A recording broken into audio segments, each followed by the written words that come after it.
Hello everyone, welcome to my channel. ఈ వీడియోలో నేను ఇంట్లోనే ఈజీగా సింపుల్గా పన్నీర్ కర్రీ ఎలా చేయాలో చూపిస్తున్నాను. ఇందుకోసం కావాల్సిన పదార్థాలు: పన్నీర్, పెరుగు, ఉల్లిపాయ, టమాటా ముక్కలు, కొద్దిగా పసుపు, కారం పొడి, జీలకర్ర పొడి, ధనియాల పొడి, గరం మసాలా, షాజీరా, బిర్యానీ ఆకులు, అలాగే కొద్దిగా కసూరి మేతి కూడా. ఈ పన్నీర్ని నేను ఇంట్లోనే పాలు విరిగిపోతే ఇలా తయారు చేసుకున్నాను. విరిగిన పాలను వాటర్ అంతా తీసేసి ఒక క్లాత్లో వేసేసుకొని దాని మీద ఏదైనా ఒక బరువు పెట్టేస్తే ఇలా షేప్లో వచ్చేస్తుంది. ఇప్పుడు దాన్ని చిన్న చిన్న ముక్కలుగా క్యూబ్స్ లాగా కట్ చేసుకోవాలి. ఇలా కట్ చేసుకున్న దానిపై ఉప్పు, కారపొడి, జీలకర్ర పొడి, పసుపు వేసుకొని ప్రతి ముక్కకు మసాలా బాగా పట్టేలాగా కలుపుకోవాలి. ఇలా కలుపుకున్న దాన్ని కొద్దిగా ఫ్రై చేసుకోవాలి. అప్పుడు అవి క్రిస్పీగా, కూర కూడా చాలా టేస్టీగా ఉంటుంది. ఇప్పుడు వీటిని ఫ్రై చేసుకోవడం కోసం స్టవ్ పై కడాయి పెట్టి అందులో కొద్దిగా ఆయిల్ వేసుకోవాలి.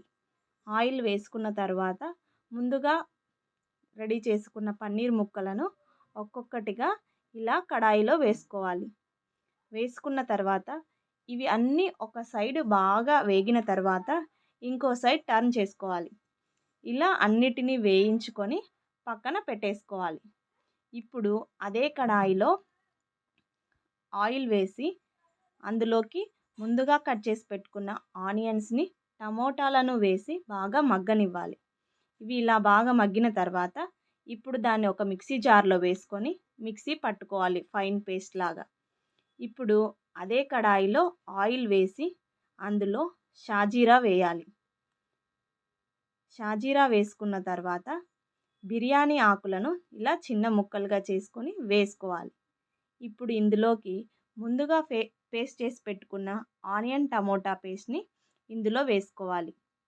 ఇలా వేసుకొని బాగా కలుపుకోవాలి.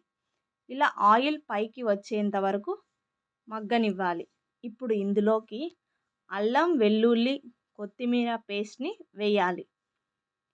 వేసుకొని ఇందులోకి రుచికి సరిపడా ఉప్పు, పసుపు, కారం పొడి, కారం ఎక్కువ తినేటట్టయితే కొద్దిగా ఎక్కువనే వేసుకోండి.